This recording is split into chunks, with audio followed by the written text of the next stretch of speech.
Bonjour et bienvenue sur la chaîne Bénédicte Business TV. Alors, si vous ne me connaissez pas encore, je suis Bénédicte Gervais-Simion, je suis business coach, experte en gestion et finance pro et j'accompagne mes clients à faire plus de profit. Et donc, aujourd'hui, je voulais vous parler d'un livre que j'ai récemment relu. C'est Stratégie de prospérité de Jim Rohn.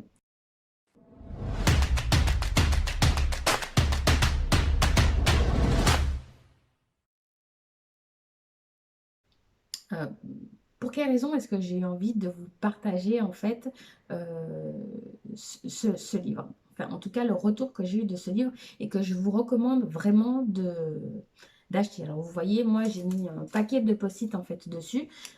Pour quelle raison? Parce que Jim Rohn, si vous ne le connaissez pas, c'est le mentor de Anthony Robbins. Et Anthony Robbins, il ne faut pas oublier que Anthony Robbins, c'est le créateur du life coaching. Et donc, dites-vous que Jim Rohn, c'est vraiment un homme qui a eu beaucoup d'influence en fait sur sa génération, sur son époque et encore aujourd'hui parce que moi, je consomme et je reconsomme des vidéos de Jim Rohn. Alors, moi, je parle couramment anglais, donc certaines de ces vidéos sont traduites aussi en français. Mais vraiment, sa philosophie, la manière dont il voit les choses me plaisent vraiment. Et quand j'ai besoin d'être motivée pour continuer à avancer, souvent j'écoute ces vidéos. Je fais partie des personnes dont j'écoute les vidéos dans d'autres personnes, telles que Grant Cardone ou Ed Mylett par exemple. Et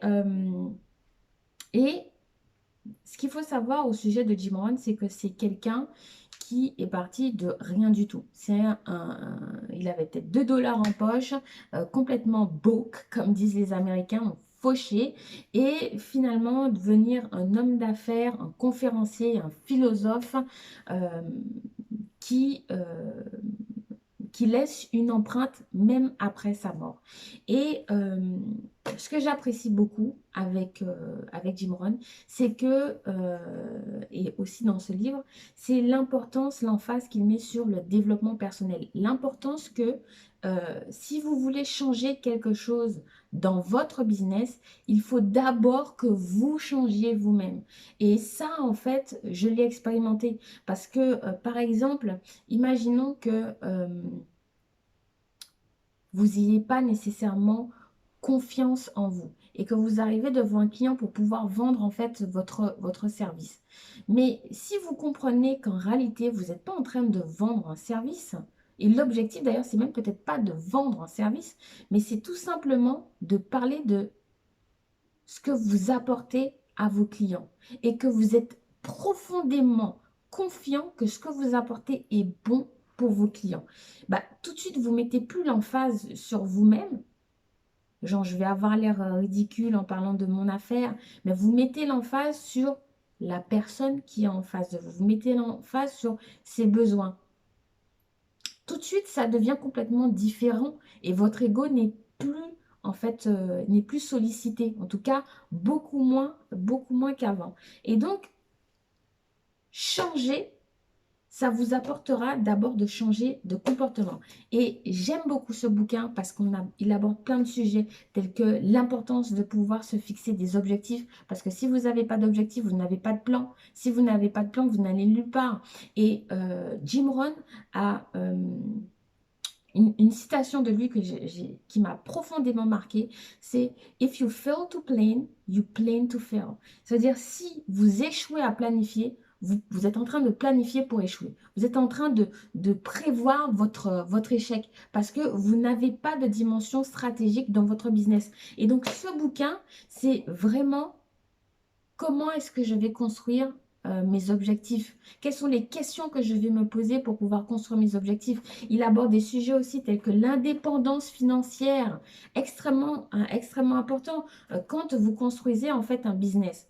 C'est bien de pouvoir gagner suffisamment pour vivre au mois le mois. Mais c'est comme si on transportait en fait une mentalité salariale dans le business.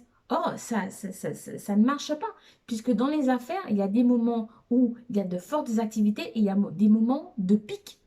Donc, si vous ne pouvez pas être dans cette mentalité court terme, ça veut dire que vous devez changer de mentalité pour adopter une mentalité long terme.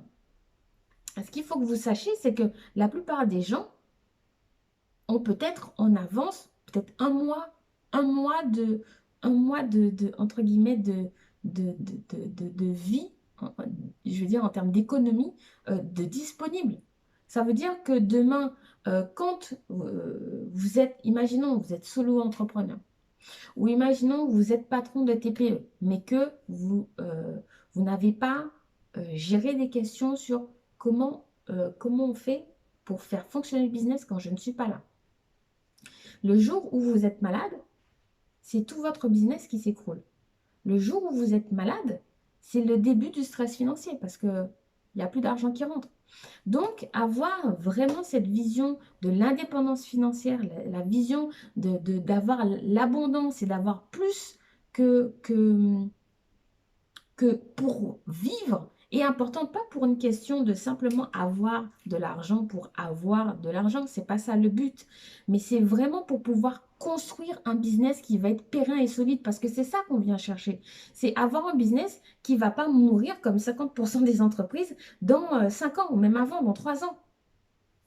Et si vous avez passé le cap des 5 ans, sachez qu'il y a encore de la mortalité sur le chemin des entreprises. Passez le cap des 10 ans.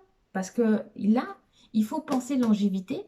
Il faut penser comment je fais pour me maintenir, comment je fais pour continuer à me développer. C'est d'autres challenges. Et ce livre est vraiment très intéressant sur le plan, comme je disais, du développement personnel. L'importance de pouvoir développer ses connaissances. Parce que si vous ne pouvez pas en fait concrètement appliquer des choses que vous ne connaissez pas. Donc développer vos connaissances, continuer à apprendre. L'importance de savoir gérer son temps. Alors le temps ne se maîtrise pas, comme on dit, mais de savoir au moins consacrer son temps avec finesse, non, je veux dire avec intention, avec intentionnalité. Et donc, ce sont des points qui sont abordés dans ce livre, donc je vous recommande vraiment de le lire. Moi, je dois faire, c'est la deuxième fois que je le lis, et encore, je vois des choses différemment, et je ne peux que vous le recommander, Stratégie de prospérité. Donc, je vais vous mettre le lien de ce livre en bas de la vidéo. Alors, surtout, ne soyez pas étonnés, c'est un lien Amazon pour la simple et bonne raison que moi, j'achète tout sur Amazon. C'est tout. Donc voilà. Ben, je vous dis à bientôt. Achetez ce livre, lisez-le, notez-le, annotez-le. Et puis, faites-moi des retours sur ce que vous en avez pensé. Je vous dis à bientôt.